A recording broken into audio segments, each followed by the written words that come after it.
Hermanos, esta hermosa noche, que empezáramos los martes estudiando el libro a los Filipenses, la carta a los Filipenses. Esa está después de ¿cómo se llama? De la carta de los Efesios. Vamos a empezar hoy por estudiar esa hermosa carta. Solo tiene 4 capítulos, es muy cortita, pero enormemente profunda. Y entonces queremos a lo largo de los próximos martes hablar sobre lo que Pablo escribió a la iglesia de Filipos o de los filipenses. Y vamos a, por favor, voy a necesitar que un hermano esté atento con el micrófono inalámbrico para que vayamos leyendo la escritura.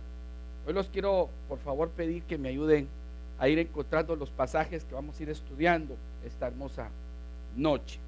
Entonces, hermano, vamos a tocar un tópico que Pablo toca en los primeros 12 versículos del libro a los Filipenses, y es sobre el discernimiento espiritual.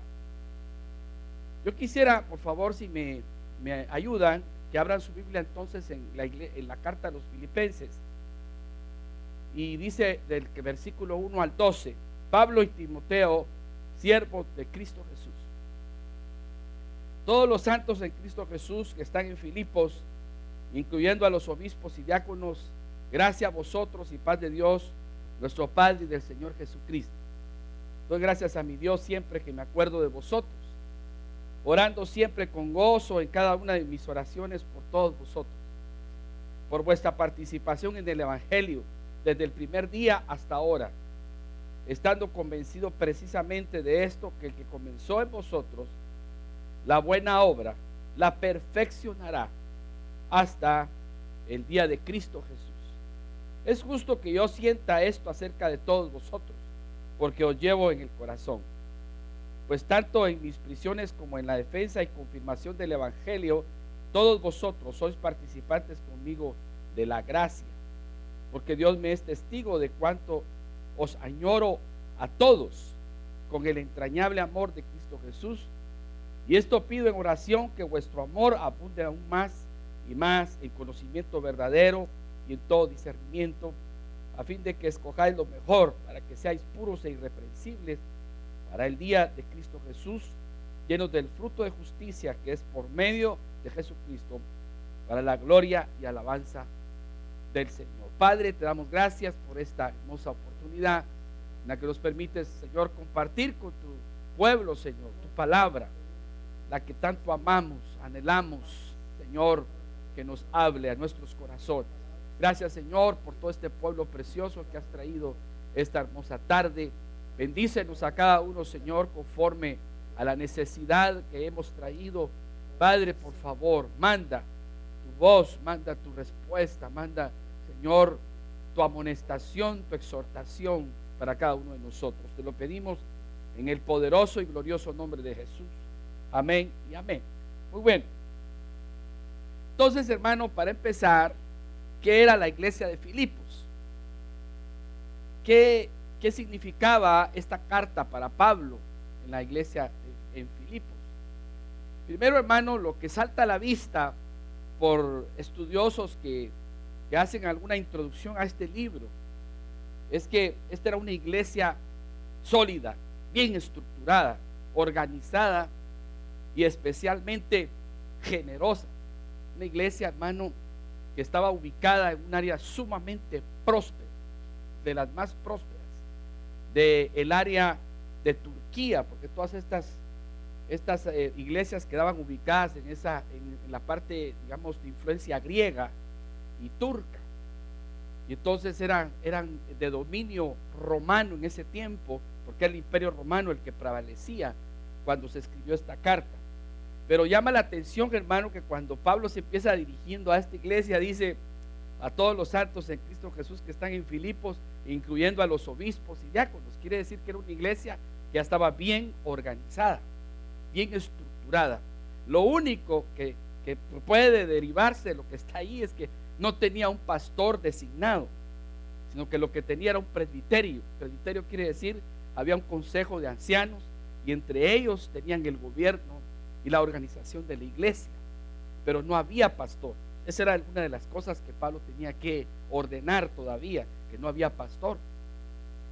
Otra cosa, hermano, es que eran solidarios con el apóstol Pablo en sus necesidades y por sobre todo en su ministerio.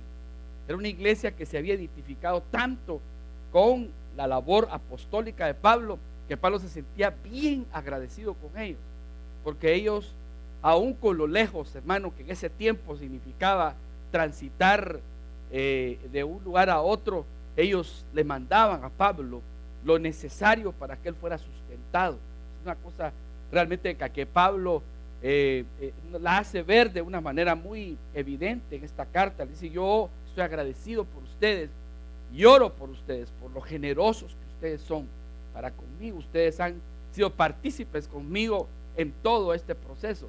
Hermano, cuando él escribió esta carta, él estaba preso, ya estaba preso en Roma cuando él escribió esta carta, y ahí preso en Roma le mandaban sus provisiones. Imagínense ustedes qué solidaridad la de esta iglesia. También cuando Pablo escribió esta carta, se calcula, hermano, que fue allá por el año 61, 62, después de haber nacido el Señor Jesucristo. Faltaban unos pocos años para que viniera la invasión del ejército de Roma que destruyó el templo.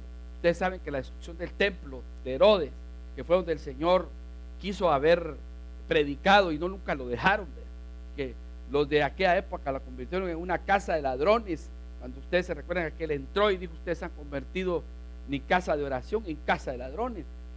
En el año 70 después de Cristo, todavía Pablo ya no vio eso. Pablo murió antes de la destrucción del templo de Jerusalén, pero esa carta la escribió unos 9, 8 años antes de la destrucción del templo de Jerusalén. Esta iglesia en ese momento no tenía un pastor constituido, y entonces él les ofrece. Miren hermano, qué tan especial haber sido esta iglesia para Pablo, que nada más y nada menos que le ofreció a esta iglesia mandarle a uno de sus mejores ministros. Y ustedes saben, hermanos, que Pablo, dentro de los hijos espirituales que él formó, se podría decir que uno de los mejor, digamos, capacitados desde el punto de vista académico, teológico, pero sobre todo espiritual, que Pablo formó, fue Timoteo. Timoteo, hermano, fue un jovencito que Pablo lo agarró, hermano, así bien todavía suavecito, para moldearlo de la manera en la que él ejerció su apostolado. Y hermano, le dice que cuando él se dio cuenta que era una iglesia tan linda y tan generosa en su ministerio, dijo: lo menos que puedo hacer es regalarles o mandarles o enviarles al mejor de mis ministros. Y les ofreció al siervo Timoteo. Imagínense, hermanos, qué calibre de ministro. Por eso, hermanos, yo siempre he creído que una iglesia, cuando ha sido bendecida con un ministro, hermano, del quilataje, del orden, hermano, que requieren las circunstancias, de verdad es un regalo de Dios. Es un regalo de Dios. Yo le he pedido al Señor, hermano, que me dé la honra y la dignidad de poder llegar a la estatura que el Señor espera del lugar al que Él me designó. Yo le he dicho: Señor, espero que el termómetro que tú pusiste para medir mi ministerio en la ciudad de Oklahoma sea el que justamente tú esperabas para este pueblo que anhelaba a un ministro.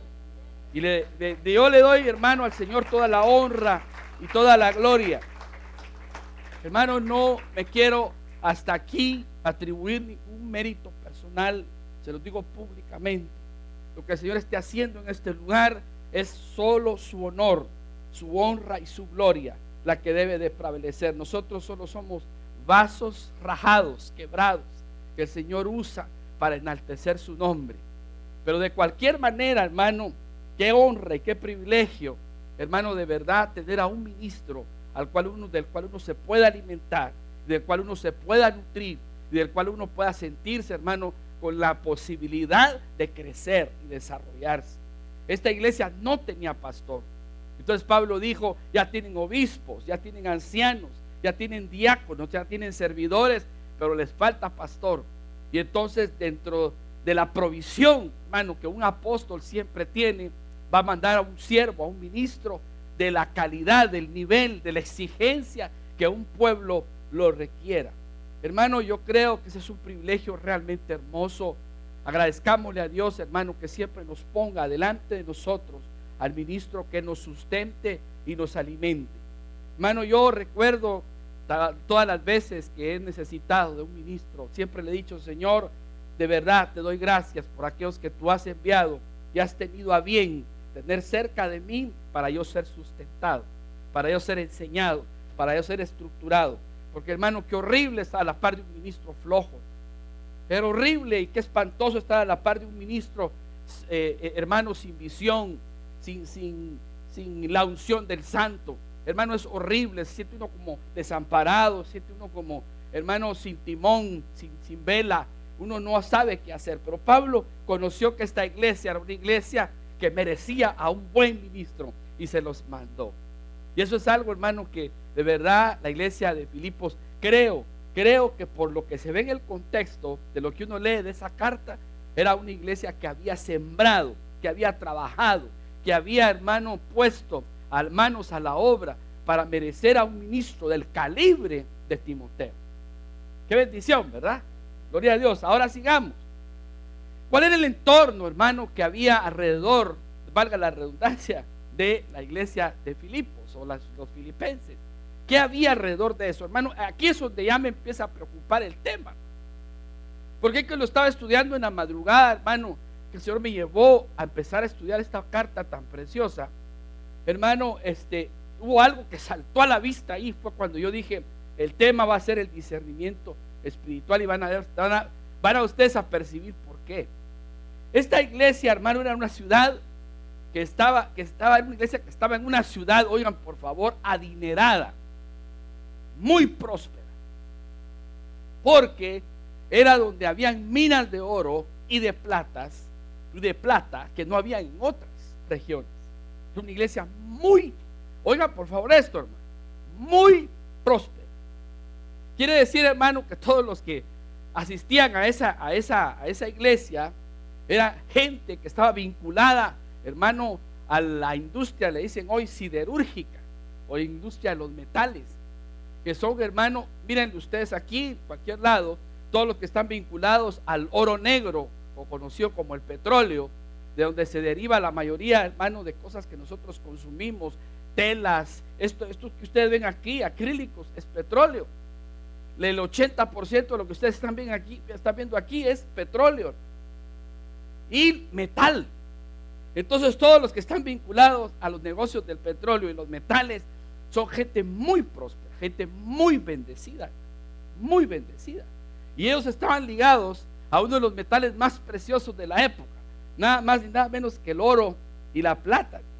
Entonces era gente, hermano, que para ellos, hermano, poner $100, poner $200 no era algo que los hiciera cosquillas.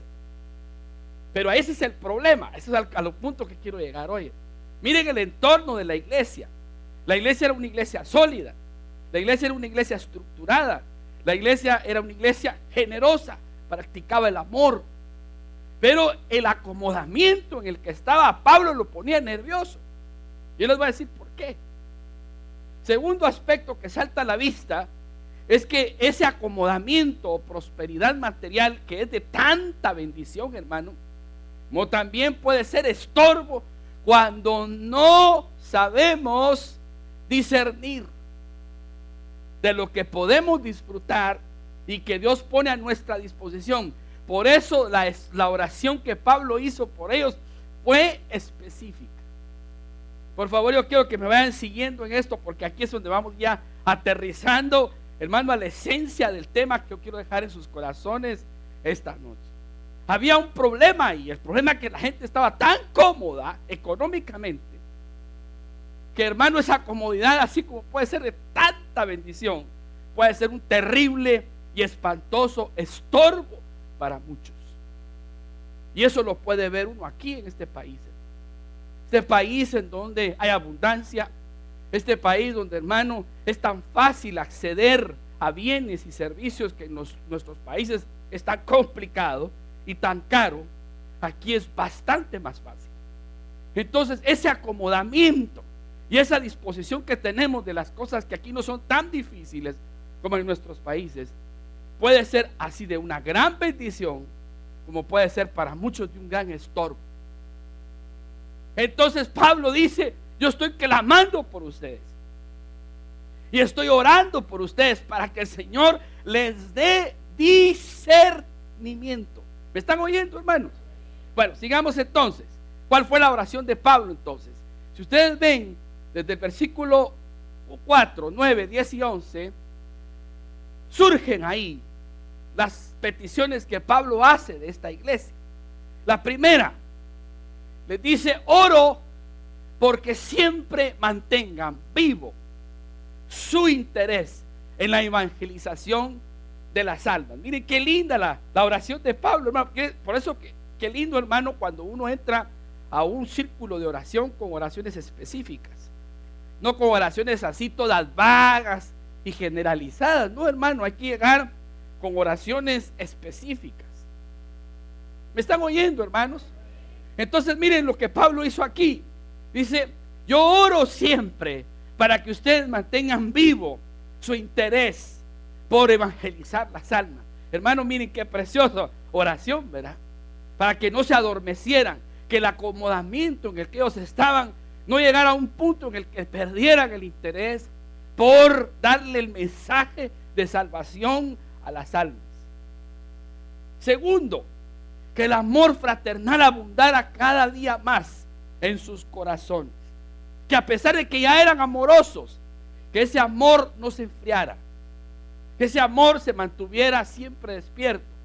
Hermano, ustedes saben que aquí pusimos en marcha una canasta que le hemos llamado la del buen samaritano, y por algunos meses los hermanos siempre, habían algunos que muy generosamente iban a un mall o a un supermercado y que agarraban una bolsa adicional y la venían a dejar a la canasta. Esta canasta tiene como 4 meses de estar vacía, a no ser que una hermana una vez me llama y me dice: quiero que vengas y saques lo que tengo en el baúl. Los tenía llenos. Me dijo: agarra la mitad de lo que está aquí, llévatelo para la canasta del buen samaritano. Y es lo único que está ahí.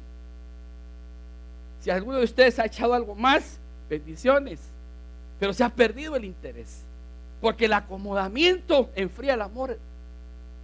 Y ustedes saben que en esta iglesia hay gente que no toda tiene trabajo, y que algunos están pasando por alguna necesidad que nosotros podíamos suplirle llevándole esa canasta del buen samaritano. Pero damos por sentado que si yo estoy bien y con mi estómago lleno, todos están bien, y no es así.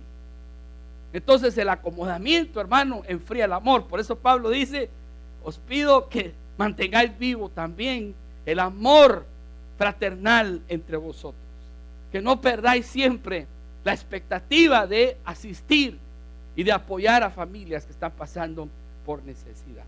La tercera petición de Pablo fue que aumentara el conocimiento y la revelación de Dios en la palabra para esta gente. Ahí van a ver ustedes por qué. Y la otra petición es que tuvieran discernimiento espiritual para escoger lo bueno y rechazar lo malo. Hermano, pareciera tan elemental eso, ¿verdad? Pero ahorita vamos a ver por qué esa era la preocupación de Pablo, hermano. Porque, hermano, el acomodamiento, hermano, es increíble. Nos hace perder la sensibilidad hasta para rechazar lo malo. ¿Me están oyendo aquí, siervos? Que no oigo el amén, por eso me preocupo. ¿Me están escuchando? Gloria a Dios. Ahora sí, sigo adelante entonces. Entonces, ¿qué es lo que trae el discernimiento espiritual? ¿Qué es lo que trae?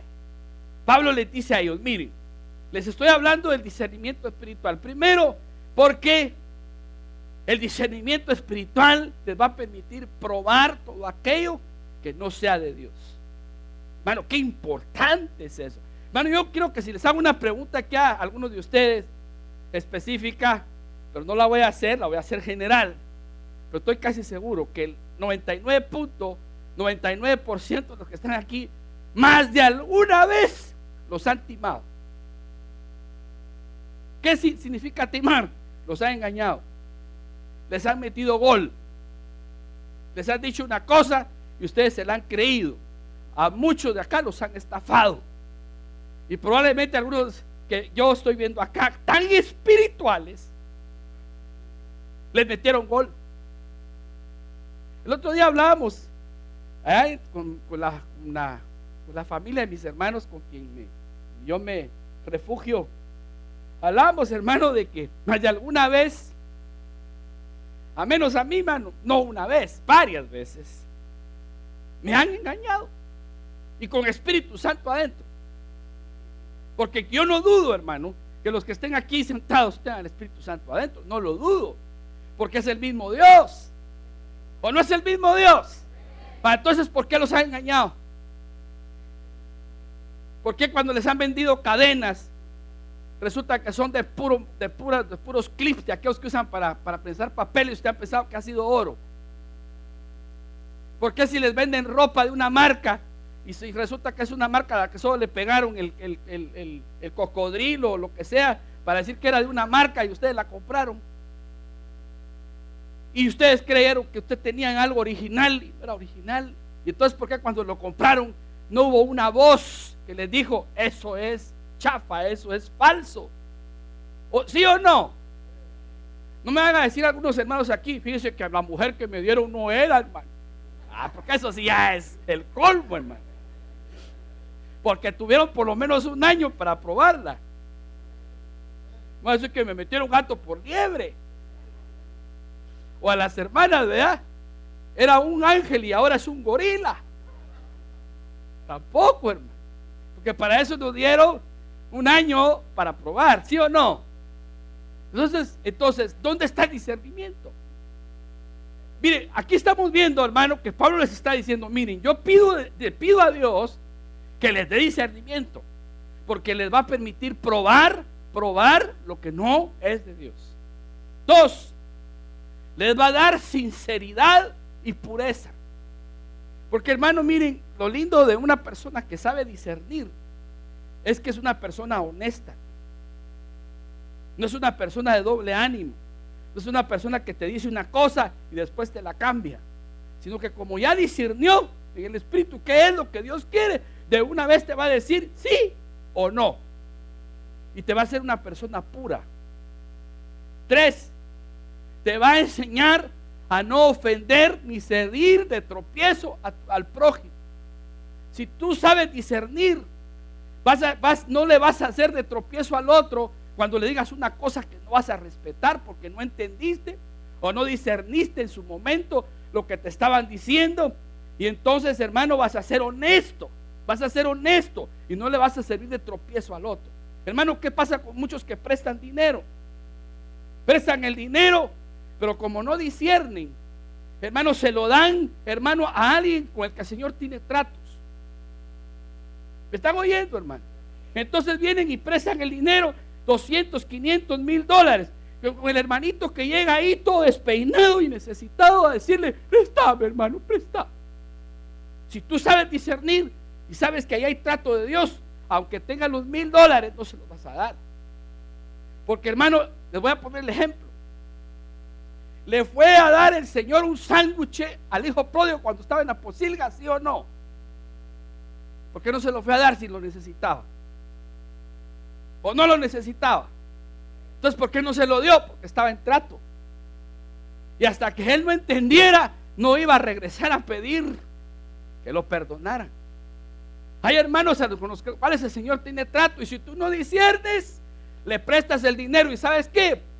Ya le salieron alitas, porque ese dinero no va a regresar, porque ese hermano que está en trato ya es un irresponsable, es un llorón o lo que ustedes quieran, pero a la final no te va a pagar. Entonces yo pregunto, ¿por qué entonces dimos el dinero teniendo Espíritu Santo adentro?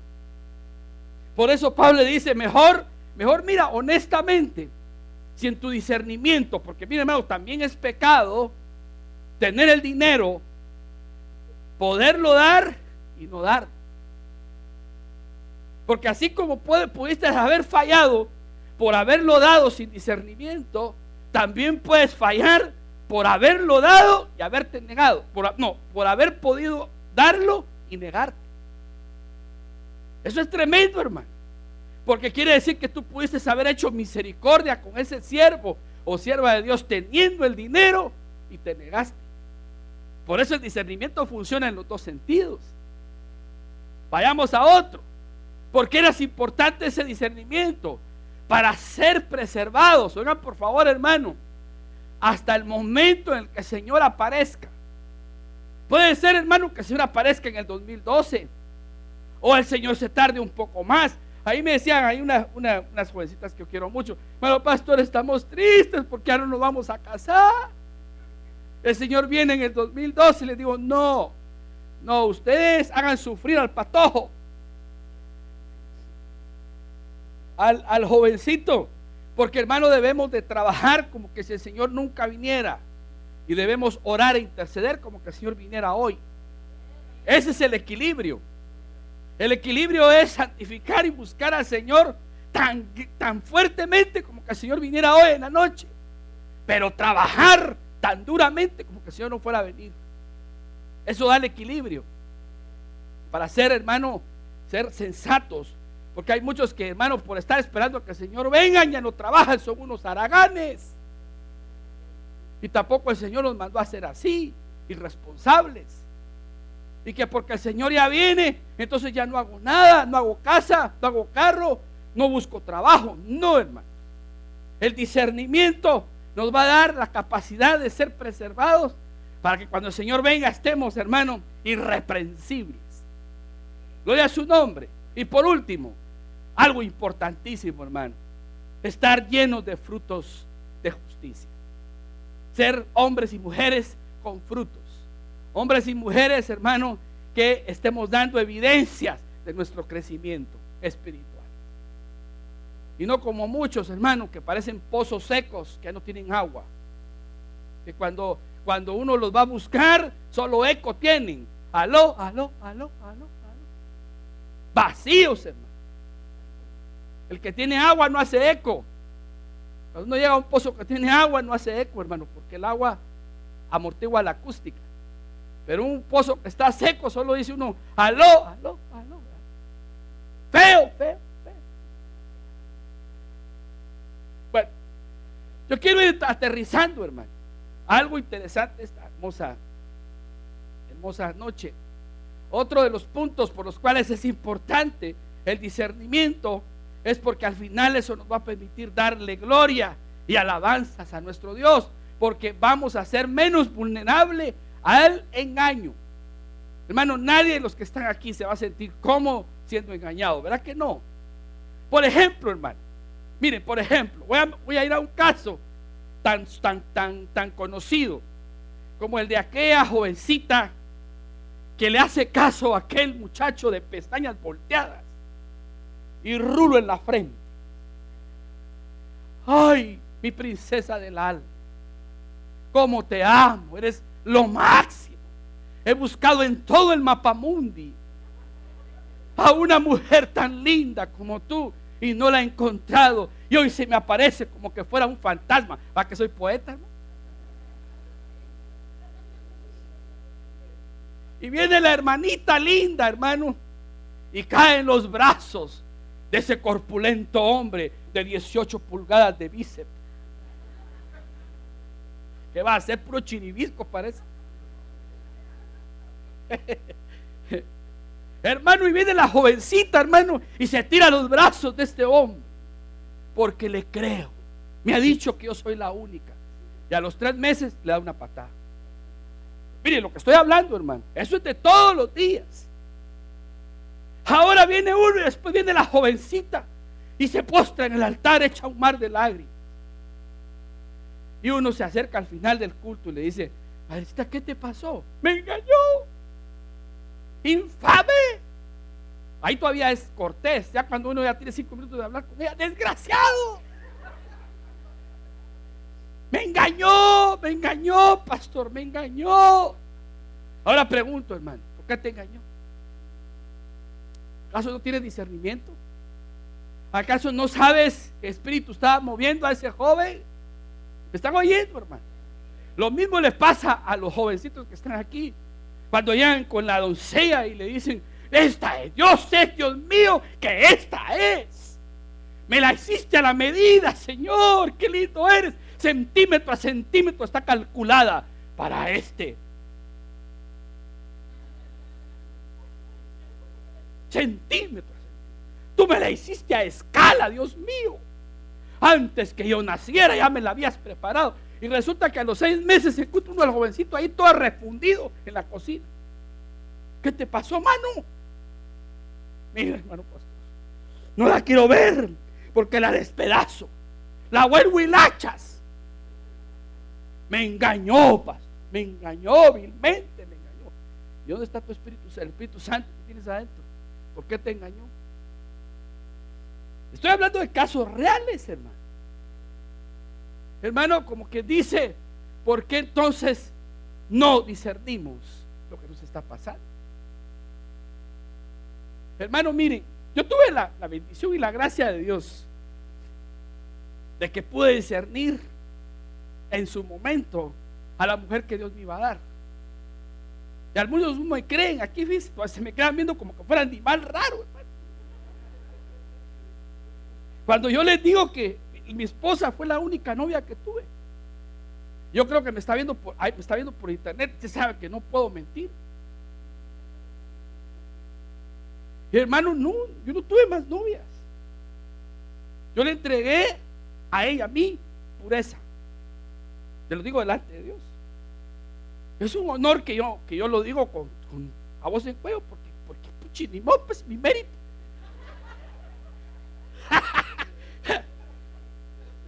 Pero miren, hermanos, en otras cosas me han metido unos goles en negocios. He perdido miles y miles. No les hablo de centavos, de 100,000 para arriba, por negocios que yo no discerní. En un negocio perdí casi 700,000 que ya no recuperé nunca. Hermano, 700,000 en moneda estadounidense, $100,000. ¿Por qué no discerní? Socios con los que me hice amigo, que no discerní. Yo le pido, hermanos, este mensaje se los estoy contando con uno en la garganta, porque eso de no discernir es de vida o muerte, hermano. ¿Me están oyendo aquí? Entonces, miren, ahora sigamos. ¿Por qué la importancia entonces del discernimiento? Hermano, miren, el discernimiento es tan importante que Salomón, cuando pidió su reino, que el Señor le afirmara su reino, le dijo: quiero que me hagas un entendido para poder juzgar. Por ahora sí necesito micrófono y hermanos que me ayuden a leer. Por favor, necesito a alguien que me lea Primera de Reyes 3:9, por favor, audiblemente. Levanta la mano para que mi hermano Osbelí le lleve el micrófono. Primera de Reyes 3:9. Mi hermana Marinita, por favor.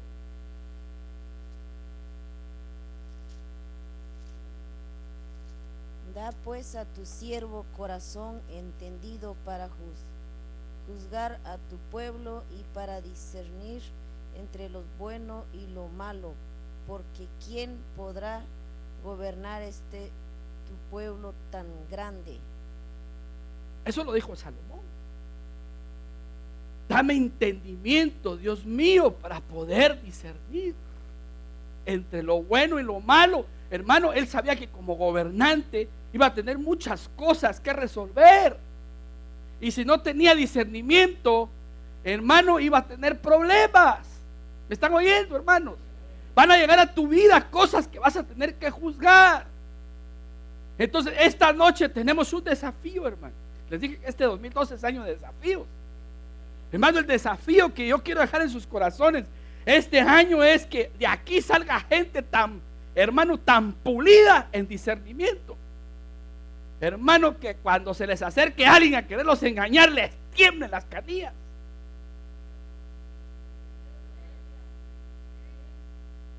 Que tengan Señor levante un sacerdocio esta noche con Urim y Tumim. ¿Saben ustedes qué es el Urim y el Tumim?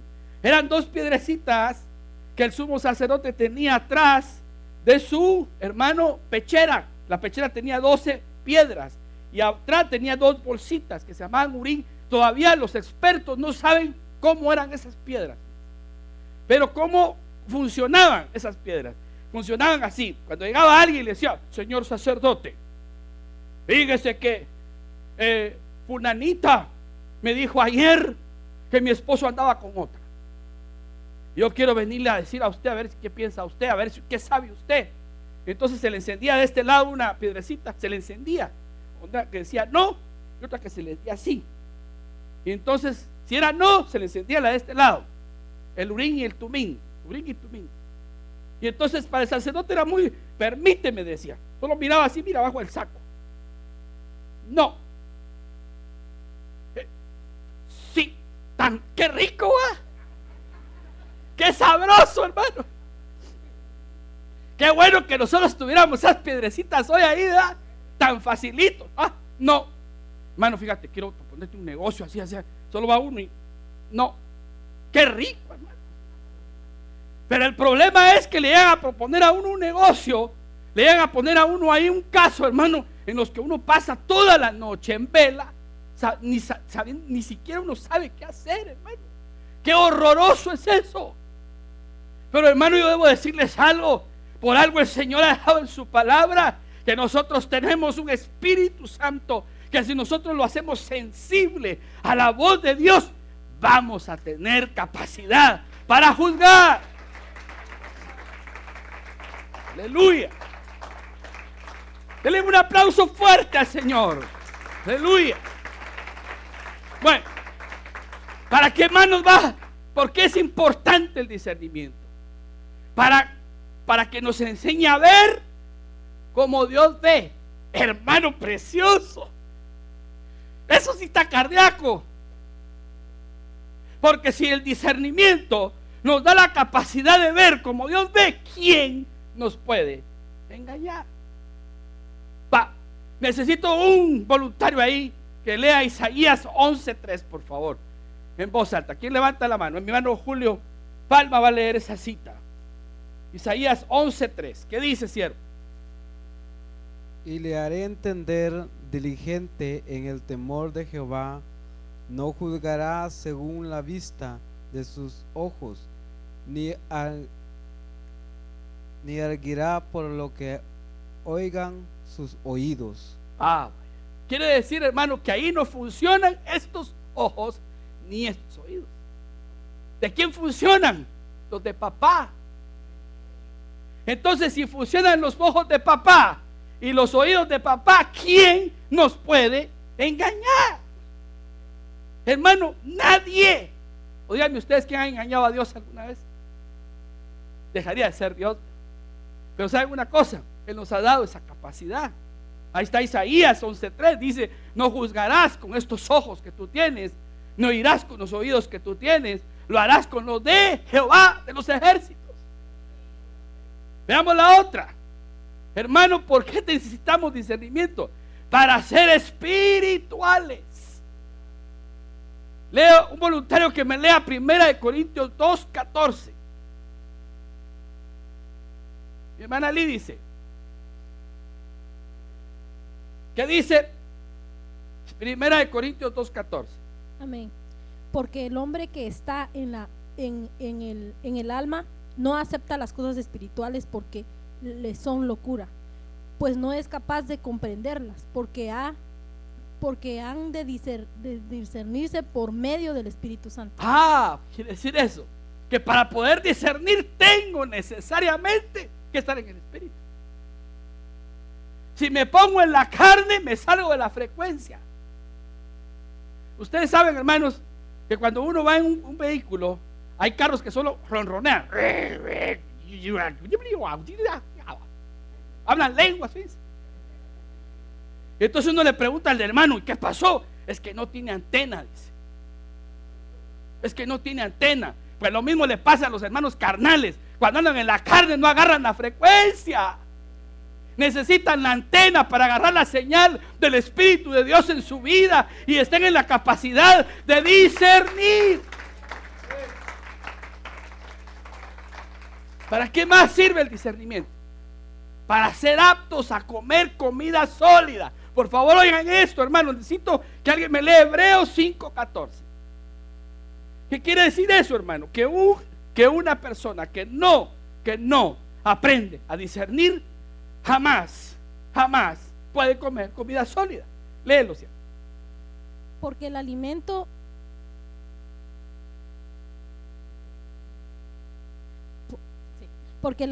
sólido es para los maduros, los que por la práctica han ejercido sus sentidos en el discernimiento del bien y del mal.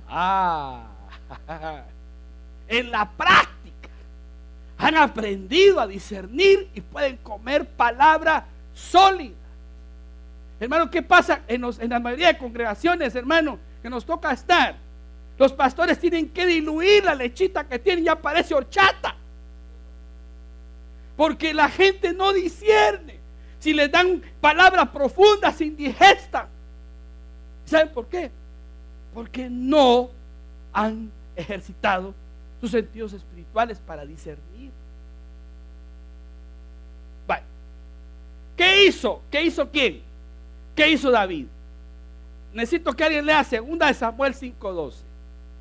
David se ejercitó en sus sentidos espirituales. ¿Para qué? Para entender su llamado. Por favor, ¿alguien tiene ya 2 Samuel 5:12? Mi hermano Brander. 2 Samuel 5:12. ¿Qué fue lo que hizo David? Miren cómo dijo David ahí. Y entendió David que Jehová le había confirmado por rey sobre Israel y que había engrandecido su reino por amor de su pueblo Israel. Entendió su llamado. ¿Me están oyendo, hermanos? Hermano, ¿qué quiere decir eso? Que Dios puede estar poniendo ahorita un ministerio glorioso delante de ti y tú por topo no lo ves. Pero ¿cuál fue el secreto de David? Que David sí lo entendió. Hermano, miren, era tan importante. Oigan por favor aquí, hermano. Esto está tremendo. ¿Ustedes creen que David hubiera aguantado 13 años de espera para que lo nombraran rey, siendo bien entendido esto? Ustedes saben una cosa, que entre el momento en el que Samuel ungió a David y tomó el reino pasaron 13 años. ¡Aló! Hermano, ¿ustedes creen que eso es lógico? ¿Cómo es eso de que Dios va a llegar a través del profeta Samuel a decirle, tú serás rey sobre Israel? Y tiene que esperarse 13 años. Porque el famoso Saúl todavía quería estar, hermano, empeñado en seguir siendo rey. Y lo quería matar y lo quería destruir, lo persiguió. Él se tuvo que encuevar, se tuvo que poner como loco. Un montón de cosas que tuvo que hacer este varón de Dios. Pero lo que pasa es que él entendió su llamado. Y cuando uno entiende su llamado, no importa cuánto tenga uno que esperar, el tiempo del Señor llegará. Llegará. Llegará, hermano, llegará, porque ya lo entendiste, ya lo discerniste. ¿Qué hizo la mujer sunamita? Miren, hermano, esto está tremendo. Padre Santo, ¿qué estás haciendo hoy? Por favor, necesito a alguien que me lea 2 de Reyes 4:9. Mi hermana Yuri. Miren, la mujer sunamita, para los que no lo sabían, la mujer sunamita era una mujer bien platuda. Le salían hasta por los oídos los dólares. Hermano, ya se imaginan la gente que la buscaba. ¡Ay, sunamita! ¡Ay, sunamita! Pero un día llegó un hombre, fíjense pues, un hombre que se llamaba Eliseo. Yo quiero ver qué dice la palabra. Lee, Yuri, por favor. Y ella dijo a su marido, he aquí, ahora yo percibo que este que siempre pasa por nuestra casa es varón santo de Dios. ¡Ah!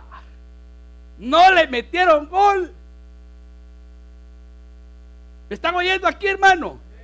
Fíjense pues, Eliseo era un profeta que había recibido la doble porción del Espíritu de Dios y que pasaba siempre a la casa de la mujer sunamita a tomar café con champurrada, con bolillo pues, y queso fresco y salchichas fritas con guacamole y tortilla recién echada al copal. Aleluya. A los que no han cenado ya los puse en apuros. Hermano, ¿cuántos llegan a tu casa y son puros diablos y tú no lo has discernido?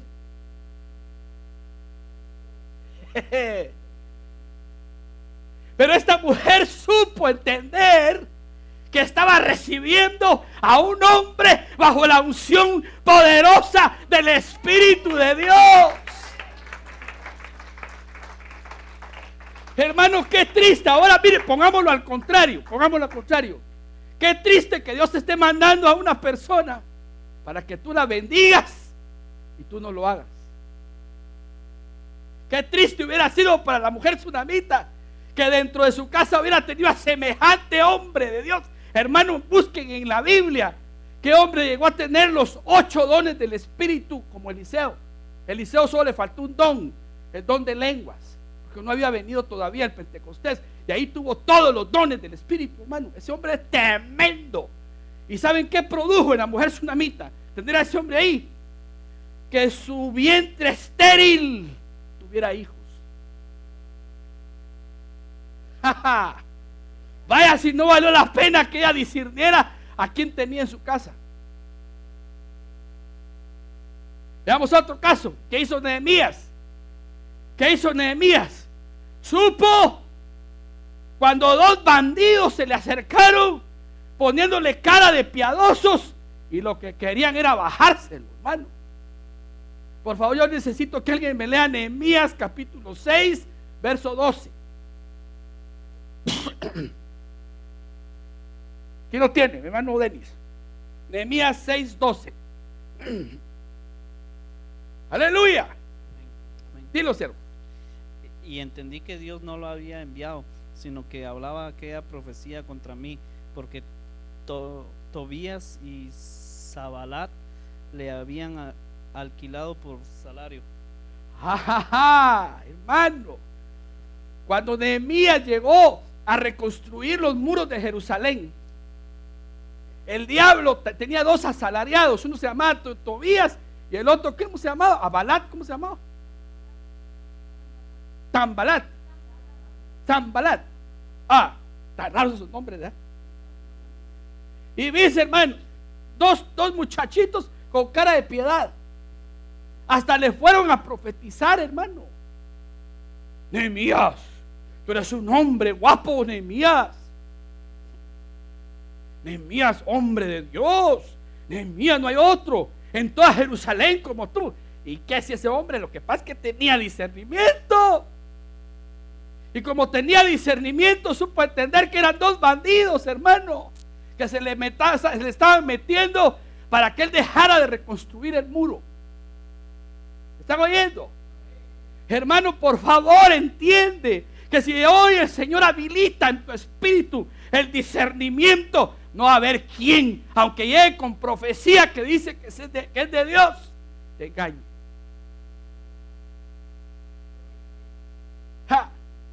Otro caso, el de mi Jesús. Por favor, lean Lucas 5:22. 5:22, por favor, léalo en voz alta quien lo tenga. Hermano Julio, allá. Mire lo que dice ahí.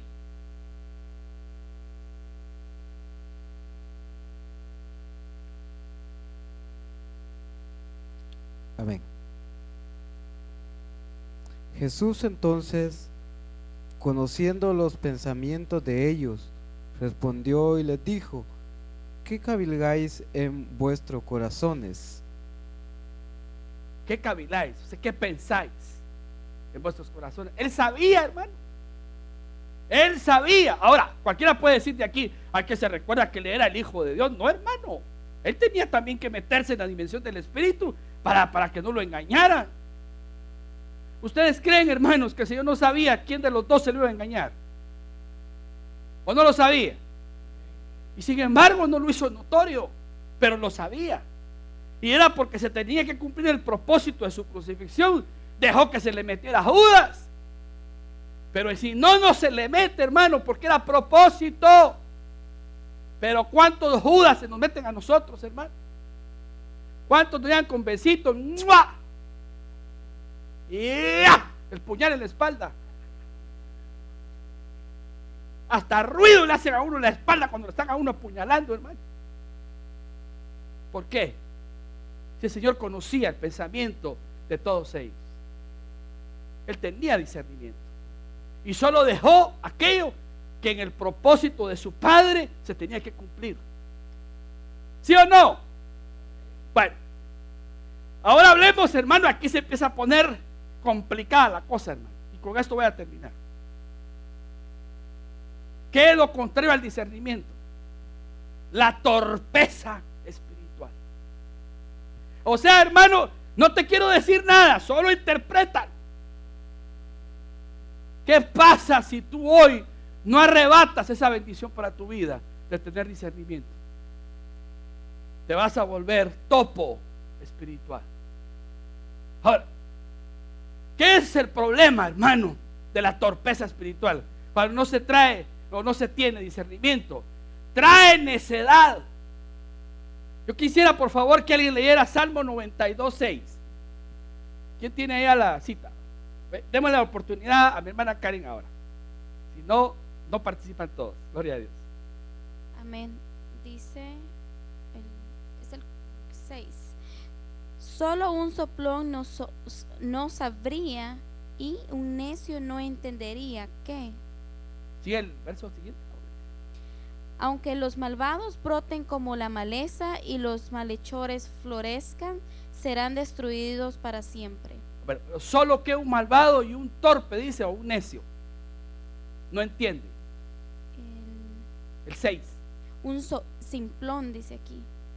Un simplón, un necio. Otra versión. ¿Quién tiene otra versión ahí? Ah, mi hermana Ingrid, ¿quién tiene otra versión ahí? Leámosla.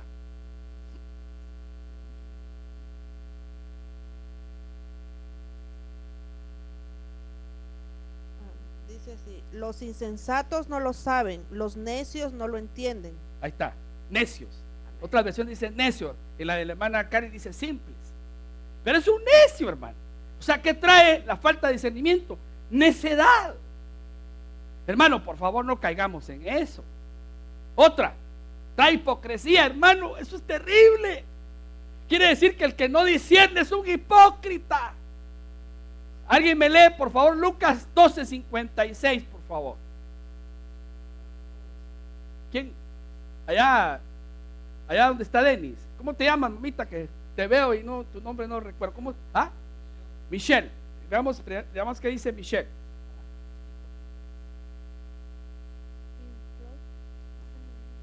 $12:56 de Lucas. Impropio saben examinar el aspecto de la tierra y del cielo, entonces ¿por qué no examinan este tiempo presente? Pero ¿cómo empieza el versículo? Diciendo hipócritas. Hipócritas. Porque no entendéis lo que no queréis entender. Entonces, ¿qué hace? ¿Qué pasa con alguien que no discierne? Es un hipócrita. Dice que tremendo eso, hermano. ¿Qué más? Trae sordera espiritual. Por favor, alguien me lee Juan 8:43 y otro me lee Hebreos 5:11.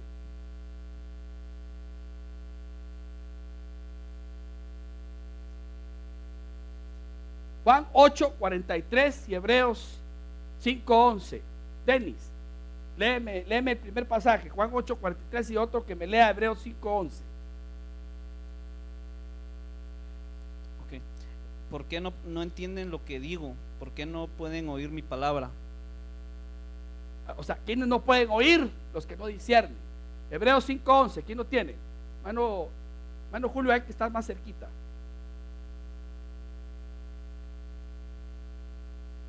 Acerca de esto tenemos mucho que decir y difícil de explicar, por cuanto os habéis hecho tardos para oír. tardos para oír, o sea, sordos. ¿Qué más? Trae exclusión y descartamiento o expulsión. Mateo 4:12. ¿Quién tiene Mateo 4:12? Alguien que, hermano, ¿qué está pasando con esa esgrima bíblica?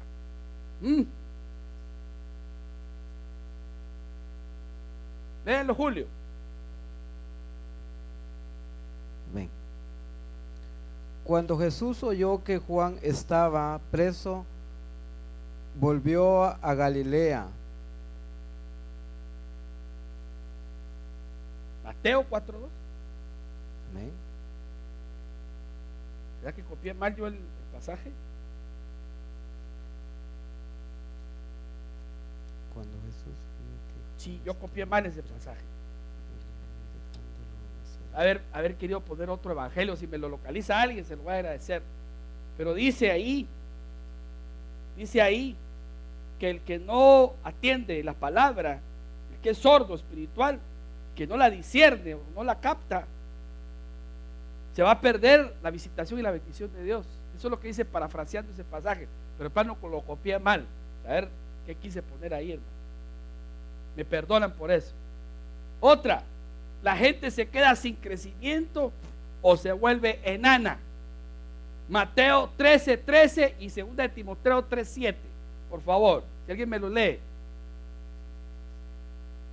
La gente se queda sin crecimiento o enana cuando no discierne, hermano. Mateo 13:13 que dice mi hermana Isabelita acá y luego mi hermana Karin en Timoteo 3, 2 de Timoteo 3:7.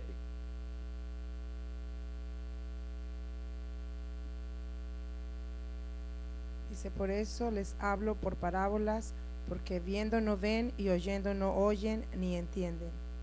Les explicaba y se quedaban en blanco. ¿Sí o no? ¿Qué dice 2 de Timoteo 3:7? ¿Karin lo tiene? Amén. ¿Qué dice? Dichas mujeres siempre van detrás de unas nuevas enseñanzas, pero jamás gran entender la verdad. Sí, así es. O sea, en otras palabras, se quedan enanos, hermano, nunca crece. El que nunca discierne no se desarrolla espiritualmente. Por último, produce engrosamiento en el corazón. Alguien por favor lee Hechos 28:27. ¿Qué dice de los que no disciernen? Se les vuelve una grasa en el corazón. Si alguien lo tiene, por favor me lo lee en voz alta.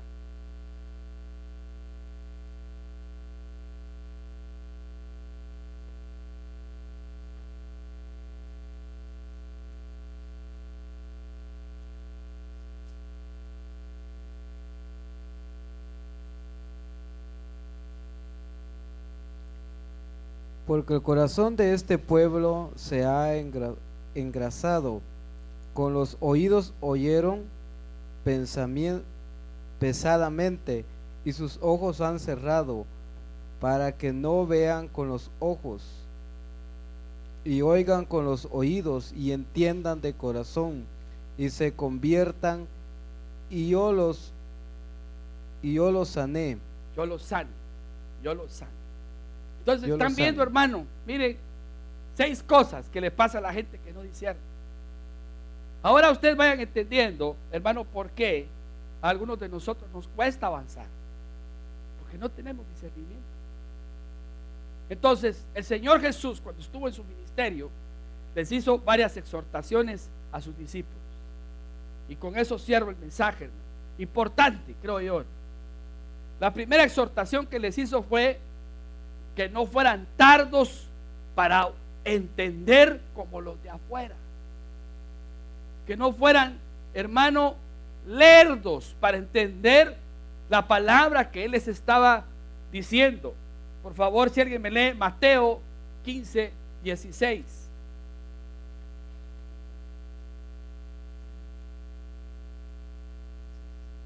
Jesús les dijo,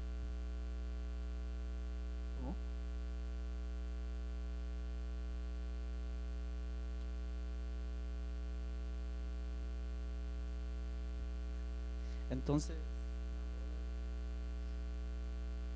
lo leo yo aquí, y Él dijo, también vosotros estáis aún faltos de entendimiento. ¿No entendéis que todo lo que entra en la boca va al estómago y luego se elimina? En otras palabras, hermano, ¿no entendéis lo que yo les estoy diciendo? He estado dándoles esta palabra y no la captan, no la entienden. 2, la exhortación que les hace aquí es: comprendan la palabra que Dios habla. Mateo 16:11.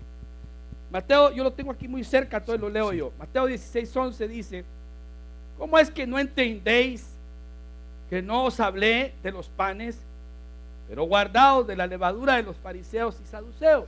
Hermano, Dios a veces nos está diciendo: no comas de esto, no te juntes con aquel, no hables con aquella, y no disiernes.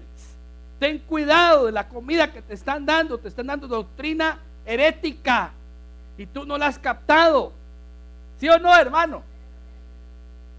No ser insensatos para entender la profecía. Hermano, miren cuánta profecía Dios ha hablado, cuánta palabra Dios no te ha dado, y aún a pesar de que tienes esa palabra profética, de repente yo hablo con alguien deprimido, de repente yo hablo con alguien, hermano, tiene 3, 4 días de no salir del cuarto, de repente yo hablo con alguien, anda fumando, hablo con alguien, anoche se puso ebrio. Hermano, con profecías en su corazón de Dios se frustran.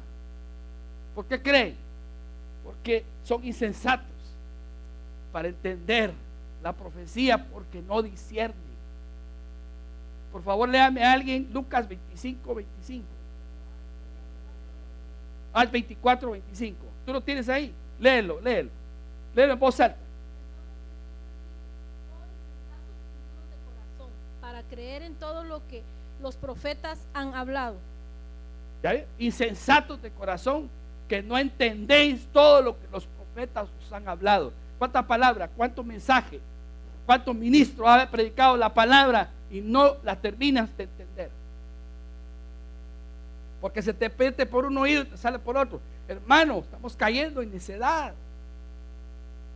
Por último, la última exhortación de Cristo a sus discípulos: entiendan el tiempo de la visitación del Espíritu. Juan 14:9. Por favor, si alguien me lo lee vehementemente, por favor, ese versículo maravilloso de Juan 14:9. ¿Quién lo tiene ahí, hermano? Lo vas a leer, Josué. Ok. Jesús les dijo: ¿cuánto tiempo hace que estoy con vosotros y no me has conocido, Felipe? El que me ha visto a mí ha visto al Padre. ¿Cómo pues dices tú, muéstrame al Padre? Exacto. ¿Cuánto tiempo hace, Felipe, que estoy con vosotros y no termina de entender quién está delante de ti? Bueno, yo quiero cerrar aquí el mensaje. Bueno, ¿hace cuánto tiempo el Señor te viene hablando? ¿Hace cuánto tiempo el Señor te viene diciendo qué hacer, cómo hacerlo y por qué hacerlo? Y no lo has entendido, Felipe, Felipa, que estás aquí. El Señor hoy te trae un mensaje de exhortación. El mensaje que el Señor te da es: discierne. Porque, hermano, este es un país de abundancia. Este es un país como la iglesia de Filipo, en donde los dólares abundan. A veces Dios te quita un trabajo para poder tenerte más buscando su rostro, y tú lo único que miras es la necesidad económica, y no has entendido que ese es tiempo que Dios está permitiendo para hablarle a tu corazón. Y te pones a buscar desenfrenadamente tu trabajo y pierdes el norte, y pierdes la brújula, y pierdes la sensibilidad del Espíritu que Dios te ha dado, porque no has discernido el tiempo de su visitación. Ahora Dios te tiene probablemente un trabajo en donde no estás recibiendo lo que quieres, pero porque Dios está permitiendo eso para hablarte. Ahora Dios te ha metido en soledad. Ahora Dios te ha metido en apartamiento. Ahora Dios te ha permitido el aislamiento, y te desesperas y pides, hermano, hasta airadamente, que Dios te mande a la compañera, al compañero que necesitas, y lo que Dios ha permitido es que te aísles porque te quiere hablar. Ustedes saben una cosa, hermano. Un día yo me levanté desesperado. Dije: Señor, porque estoy solo aquí sin mi familia, si tú llamas familias. Y el Señor, hermano, después que pasé más de una semana clamándole y pidiéndole que por favor o me iba o me la traía, así como lo oyen. Yo no aguanto esta soledad. Ese Espíritu Santo, hermano, me levantó una mañana y me dijo: ¿no has entendido, Willy? Yo te tengo así, porque si no lo hago así, no entras a mi proceso. Te quiero enseñar a que yo voy a levantar tu ministerio, no por las personas que tengas a la par tuya, sino porque yo quiero levantar mi nombre, por amor a mi nombre. Hermano, ¿y ustedes creen que eso es fácil? Gracias, Padre, porque lo entendí, hermano. Si no, ahorita me estuviera volviendo loco. Hermano, cuántas cosas están pasando en tu vida que, hermano, te estás atormentando, y no es más que el ambiente que Dios está propiciando para hablarte, para que disciernas su visitación. Hermano, yo sé que Dios está hablando a vidas esta noche. Lo siento en mi espíritu. Hermano, por favor, yo no quiero que en 3 meses o 5 meses o 6 meses vengas a decirme: hermano pastor, me estoy muriendo, porque no haya sabido discernir. Porque entonces voy a pedirle a mi hermano Eric que te saque una copia de este mensaje y lo vuelvas a oír, porque Dios te está hablando. Dios quiere que el 2012 sea un año de aciertos, sea un año donde pegues centro, sea un año donde no te equivoques, sea un año donde seas espiritual, sea un año donde seas asertivo, sea un año donde tú seas seguro, sea un año donde tú seas sólido, sea un año donde tú seas, hermano, aplomado, y que puedas surgir de las cenizas, que puedas levantarte, porque la gloria de Jehová ha nacido sobre ti. Levántate y resplandece. Aleluya. Hermano, este año Dios va a levantar gente en este lugar preciosa, hermano. Pero, hermano, tú puedes retardar el proceso si no le pides a Dios que te ayude a discernir. De verdad, les voy a pedir que se pongan de pie un momento. Yo vengo, hermano, hablándole a mi corazón. No solo van a creer que les predicaba a ustedes, también me he predicado yo. Y le he dicho: Señor, ayúdame, ayúdame, Dios mío, a ser un hombre espiritual que aprenda a discernir tu voz, que aprenda a oír tu voz. Padre, ya no me quiero estar equivocando, ya no quiero estarme cayendo a cada rato, hermano. ¡Qué terrible! Hermano, la Biblia dice que nosotros tenemos la capacidad de discernir. No me vengan diciendo, hermano, que la Biblia no da esa capacidad, porque sí la da. Somos nosotros los que no nos apropiamos de ese empoderamiento precioso de discernir lo que tenemos delante de nosotros. Hay palabra, hay profecía, hay sueños, hay visiones.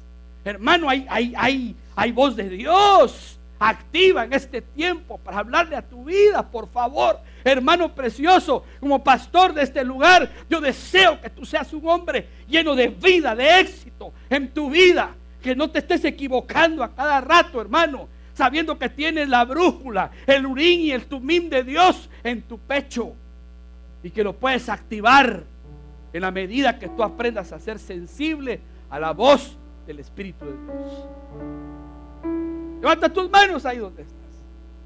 Es más, si quieres, pasa al frente al altar y dile: Señor, aquí está mi vida.